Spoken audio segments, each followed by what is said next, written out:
Hello stars, my name is Blue, and today we are lost in Hiveswap Friendsim. Now, before we get started, I'm gonna make sure I'm recording because this program has been giving me problems. Okay, we're good. We're good.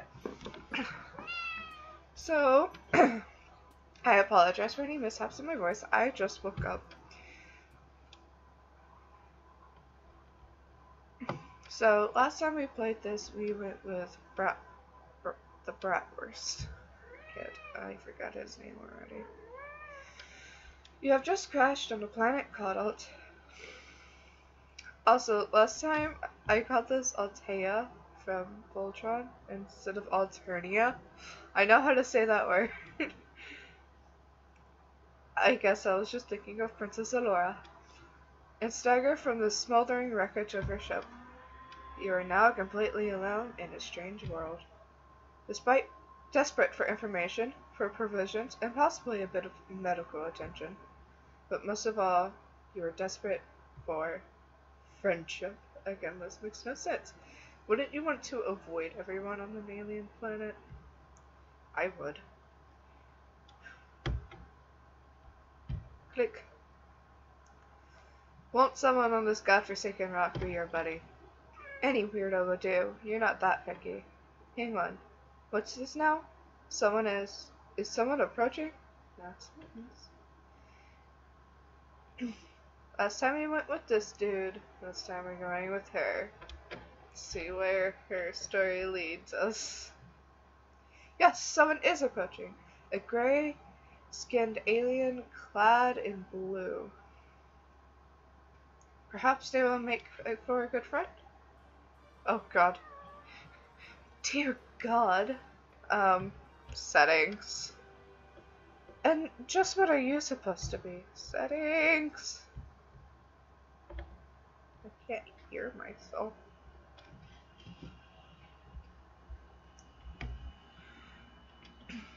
Your stammered reply eventually conveys that you are a lost traveler who is hungry and probably in need of some medical attention. You're also really lonely and wouldn't mind making a new friend right about now. Oh my. Oh my.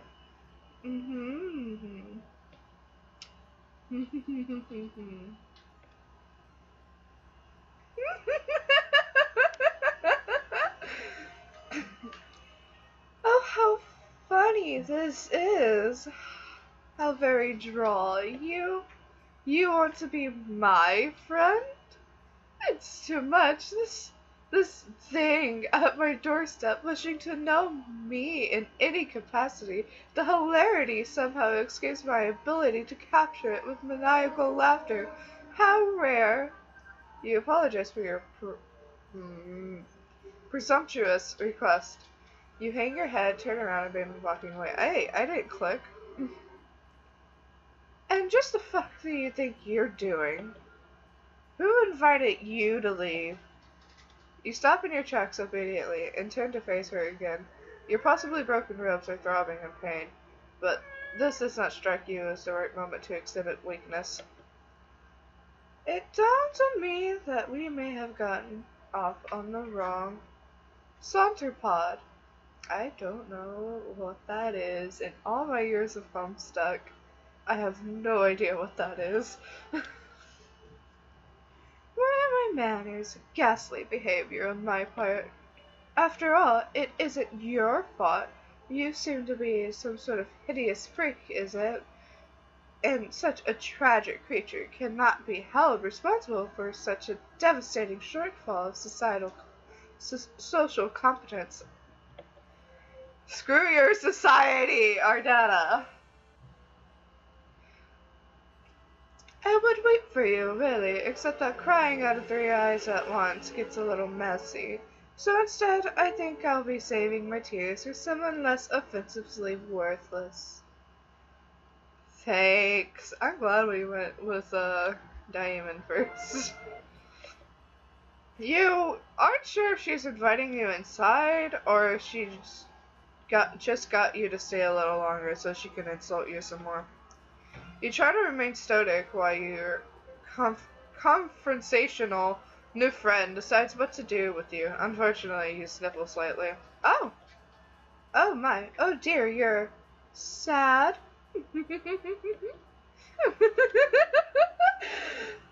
So amusing to me. Mildly endearing, even. Perhaps I'll decide later if it's endearing once I have more information. It's entirely possible I will retroactively decide it's disgusting. But for now, try to put yourself at ease. You completely pitiful fool. Not one more sniffle. Do you understand? You nod. Well, practically exemplary control. We're practicing exemplary control over your nose. I will sniffle all I want. You have gotten yourself so agitated. I wonder why. You have nothing to worry about from me. Of course I'll be your friend. Conditionally, I mean. There is a chance the designation will be formalized if you behave in ways that I approve of starting now. Let's call it a friendship in progress, agreed? Your heart swells. This is what you've been waiting for. No, this is abuse! A new friend. No, this is not friends! She's using you! Oh gosh. All you have to do now is try not to fuck anything up at all. Possibly for many hours. Or your entire life, depending on whether or not she chooses to kill you. Come to my hive, this way, after me. You look like you could use nourishment. Food. I love how it's swiped, but we're still outside. I don't know what it is that whatever you eat, generally, but it doesn't matter. You eat whatever it is I have on hand. If I tell you to, how does that sound? How does it sound? Rash. No, that's not the right word. Like you're controlling me? But obviously it sounds good. You'll definitely enjoy it. You will enjoy everything I provide you with and tell you what to do. Do. Read, Elliot. Oh my god.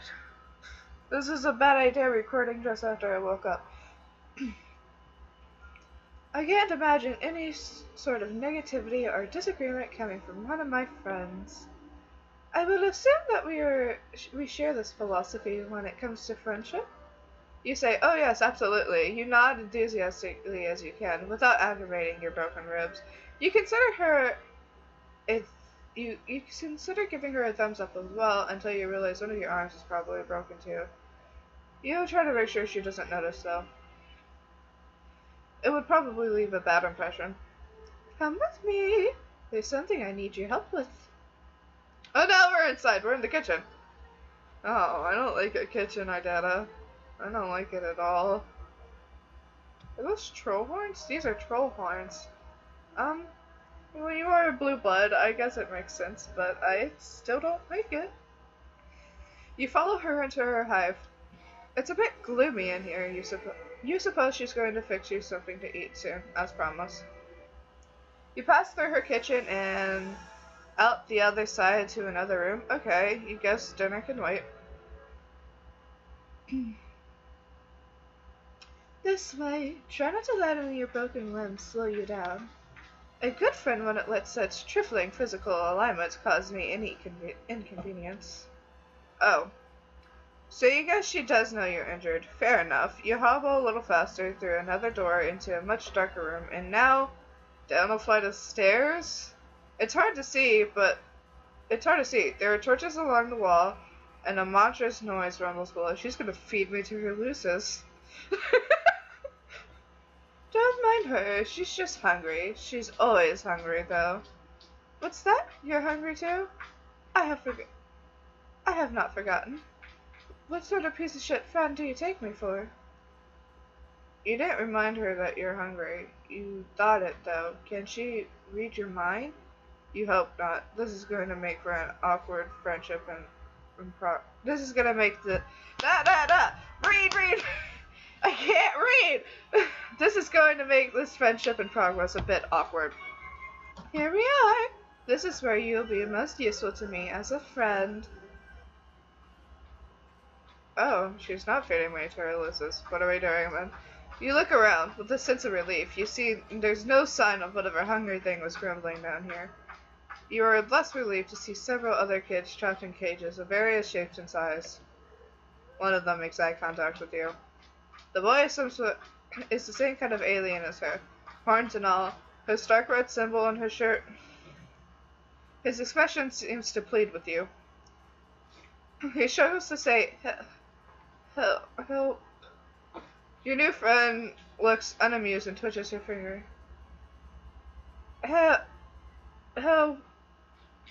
Help below, he says. Help below.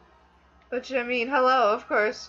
Looks like you're the new friend in progress chosen by the great and beautiful Ardata. Bitch. She's my savior for a reason for being. I am nothing without her.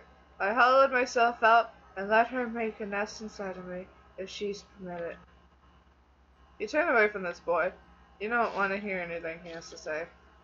Ever again.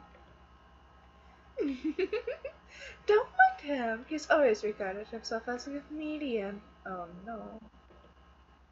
Come, over here. This is what I need your help with, if you're going to have any value to me as a friend. You're led to a dank corner of this, well, you're gonna call it as you see it, this dungeon. Your new friend has a dungeon full of sad, suffering children, and presumably a monster lurking somewhere in here as well. It's not ideal. Then again, social beggars like you can't be choosers. Yes we can. Find a nice low butt again. I've been having an awful time with it. You can do it for me. It will save me time. You look at the thing in question. You doubt she's been having an awful time with it. You doubt it's because it's still in the box, looking completely untouched until it was brought down here. A box containing a table? A table that obviously looks like it was designed to keep a person strapped to its surface. I will need you to assemble it. Here's a screwdriver in case you need it. I will assume the other required tools are contained within the box. You take the screwdriver with your non-broken arm. This isn't exactly what you had in mind. You don't know what you had in mind, really. A warm meal and friendly banter? Perhaps a sling for your arm and a remedyal balm for your ribs. Still, you open the box without protest. Oh, hold on. Before you start, this will make for excellent content. My fans will appreciate this. She set up a video recording device on a tripod and points it at you. A video feed comes to life on several monitors just behind you.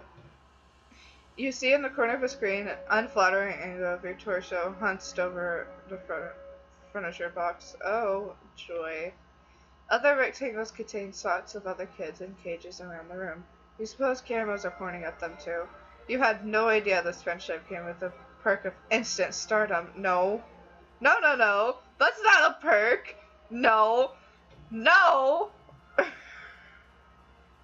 Okay, sure, whatever. Now you may begin. She's suddenly sitting in a comfortable-looking chair facing you, holding a chalice, swishing around some vicious liquid it contains. You have all parts spread out on the floor, organized according to the labels and the instructions. You try to remember the last time you assembled something like this.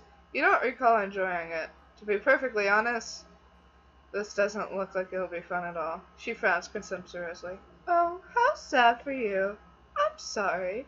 Is this actively not to your liking?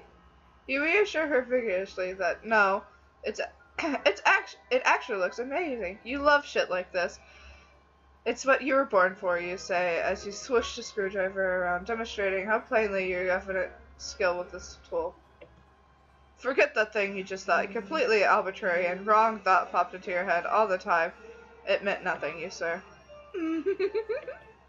Yes, I hear that a lot. Continue. She can't read minds. Wait. Is her Lucius some sort of spider?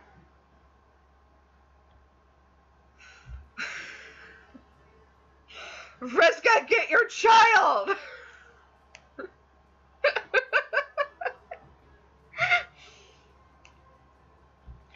You open a little bag full of screws. Jesus, there were like 50 screws in this thing?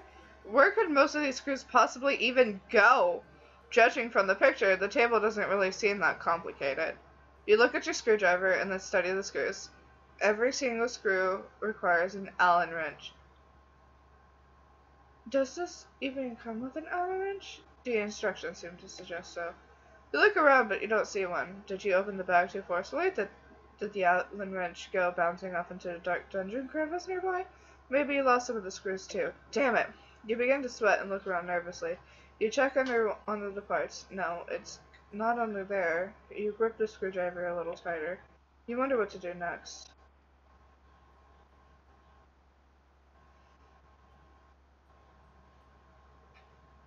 I mean, you can use your hand. I want to select this one, but I want to see the true ending. Does it really matter? Maybe she'll feed me to Ulysses. Maybe all of my pain will go away. Ah. You decide it would be best not to complain about the missing Allen wrench. Your friend would possibly consider it a bad form. You'll just make do and twist in all the screws by hand, as best as you can. Your broken arm isn't making this any easier. You favor the other one, and pop pieces into place precariously, leaning against each other, while you nudge them into position with your leg, so the screws holes align. Nope. It's really frustrating to work, you're not going to lie. As you're twisting in the first screw, the groove slips, the screw gets stuck. But you've already turned it too tight, and now it's hard to get out. You twist and reverse harder, but your fingers slip and the table pieces start to slide, they're going to fall. You rack to catch them, but it's too late. The heavier piece tips over and slams you, and the broken ribs on its way to the floor. It hits the floor with a bang. The stuck screw pops out when bouncing 10 or 15 feet away, settling deep under the piece of dungeon. Furniture. God, you're probably going to need to get that. You heard a light trickle. Good. Good. She takes another sip from her chalice and settles even more comfortably into her chair. Is she enjoying this? You think she's enjoying watching you struggle put this stupid thing together? Maybe a little too much. Nevertheless, you continue. A friend is a friend. And you don't like to let your friends down. You have committed yourself to your project. Kids. My beautiful, lovely stars. Do not let someone push you around like this. Ever. Ever. Even if you want to impress them, and want to be part of the core group, don't let this happen. You're better off without people like this. You will get the screw out from under there a bit later. Maybe when you need the final screw. You turn your attention back to the table pieces and try a different strategy. You place the biggest table platform flat on the floor. The leg would be pointing upwards if they were attached. You position one leg right in the spot. Right in alignment with the holes, sit on the table platform, steady the leg with your feet. You grab another screw and concentrate. She sounds so pleased. It's strange, you admit, for watching this sort of activity to make someone so happy. But you also have to admit that taking a certain pride in it. What? Do not take pride in this. It's wonderful, actually, to feel useful and wanted, important even, if only somewhat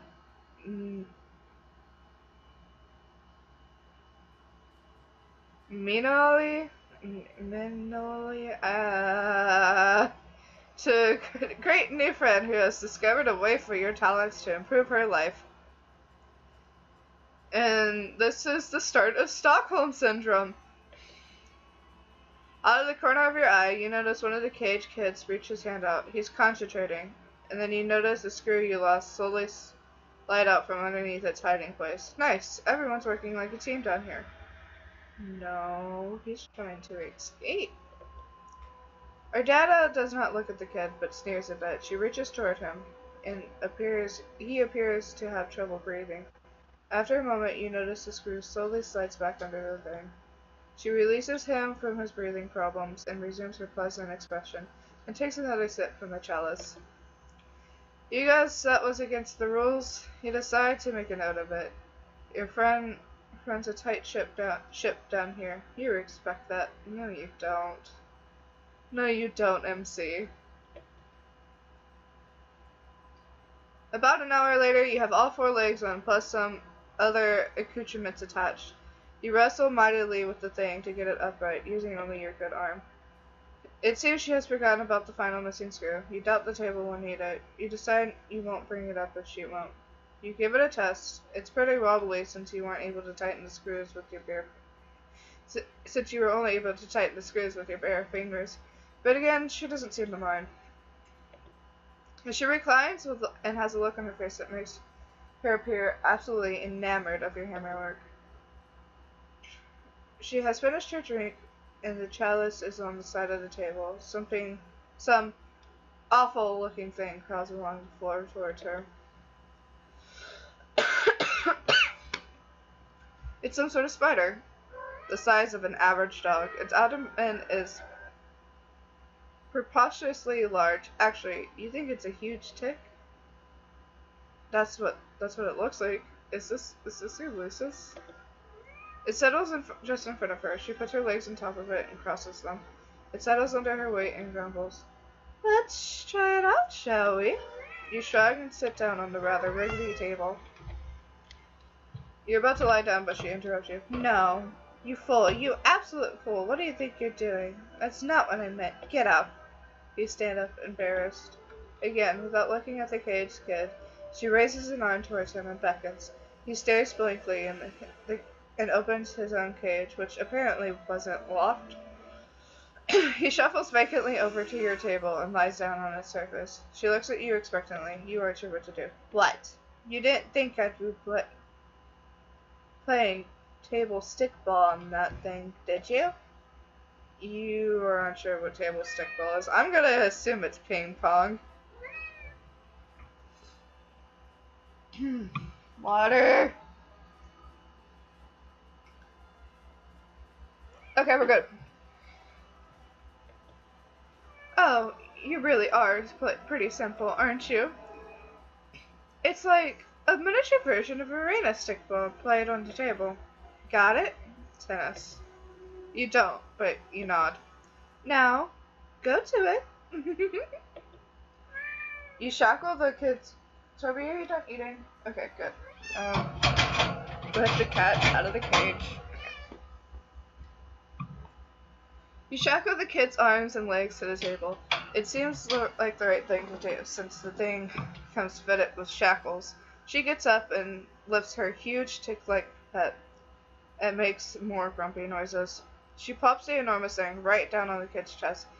He appears rendered unable to protest. The tick bites the boy's neck and begins to feed. She smiles and pats its swelling abdomen. Dark, rust-colored blood dribbles up from the place where it has attached to the boy's neck. Moments go by. She looks gratified by the process, proud almost. Then she looks at you expectantly. Well? You don't know what she means. The final screw! Aren't you going to retrieve it and screw it into wherever it needs to go? The job isn't done. I don't keep the company of any individual who leaves things unfinished, you know. Of course! What were you thinking? You should have known your friend wouldn't let that go unnoticed. Actually, you feel like an idiot for thinking it would. You stoop very low to the ground, on your knees, placing your cheek just above the floor. You peer under the large edifice. It's dark in there. And he goes back a ways, lots of room for the darn little screw to roll. You take a few pitiful swipes with your good arm, but comes up empty. It must be further back. think you can see it? Yeah, that must be it. Just a little further. You have an idea. A tool would be helpful. Guess the screwdriver will come in handy after all. How did she know?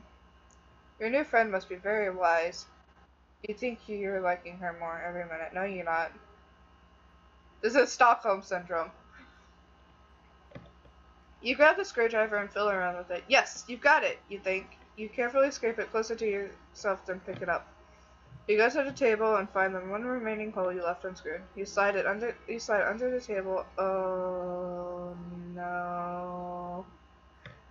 Are you gonna kick this thing and make it fall on top of me? You slide under the table as a mechanic would with a car. There it is. The table is creaking and wobbling quite a bit now. The tick is really getting into its dinner, it seems.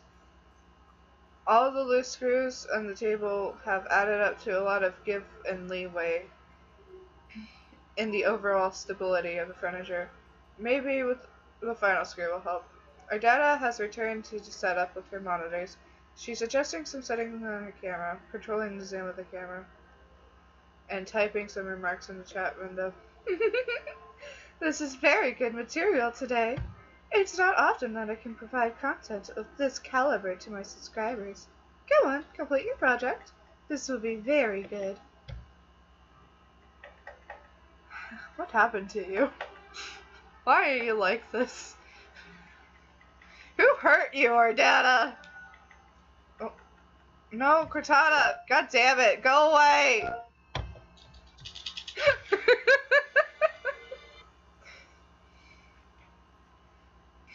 You still think it's a little weird that she likes watching you put furniture together so much. But you're not one to judge friends. It sounds like a great way to lose friends, honestly. You're gonna want to lose this friend.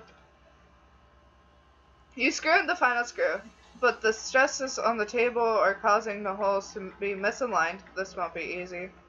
The huge tick shifts its grotesque body above you, causing the table to creak loudly. You nervously slide halfway out from under the table to check it out. Then a loud pop, the sound of scraping metal, 6 or 7 screws shoot up at the desk like rivets in a sinking submarine. What a piece of shit this thing is, you think a little too late. You really need that Allen wrench. All 4 legs spread them. All 4 legs splay dramatically out from underneath it at once. Like a baby deer on ice. The table platform comes crushing down on your lower torso, breaking your pelvis. Aww. You bellow in pain and flail to pull yourself out. Forget it. Whoa. I just saw her face and a splash of red. Forget it. You're still holding that screwdriver. And you forget you're still holding the screwdriver, and you're desperate frailing and punch the screwdriver into the fat abdomen of the tick. It begins to gushing rust blood with great force, spraying your entire upper body and face. The beast starts thrashing wildly, screaming, and you can't see your new friend due to the blood in your eyes. But you can't imagine she's thrilled about what's going on here. Your annihilated pelvis is in perfect agony. You have to get your miserable torso out from underneath this shitty table. You have an idea. With your broken arm, you start slapping the... Oh, I don't want to read that. The big ass of the screaming tick while screaming, "Yeehaw!" I am so offended as a Texan. You clutch the screwdriver handle with your other hand hard. Oh, she ran away. The blood-gushing monster starts kicking and rearing and blasts off across the dungeon floor like a pig at a rodeo. You hold on for dear life. Still blind, but your plan works. You're pulled out from under the tomb. You spent the last hour constructing for yourself. Your pelvis is in ruins, but at least you're free now, riding like the wind. As you and the blood-spewing tick go tearing out around the room, crashing into stuff, you hear a boy crying. You guess Ardata seems distracted enough by your foolish display to cease her paralyzation method on him. Or maybe distracted is the wrong word. Maybe she's disappointed by your foolishness. Oh god, you might be blowing it right now. Good! Is that never gonna go away? Because it's very irritating. The tick swerves suddenly and starts running up the stairs. Ow, ow, ow. Your brittle pelvis fills every step on the way. It carniers through the rest of the hive, crashing through the front door. It comes to a sudden halt. You're catapulted violently over its backside and still 50 yards into the air. Are we gonna see Diamond? I almost forgot his name. You land on your ass, wipe the blood from your eyes. This was embarrassing, but everyone makes mistakes, right? You can still establish this friendship. You know you can.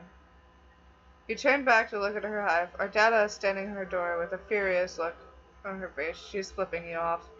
You will not be my friend.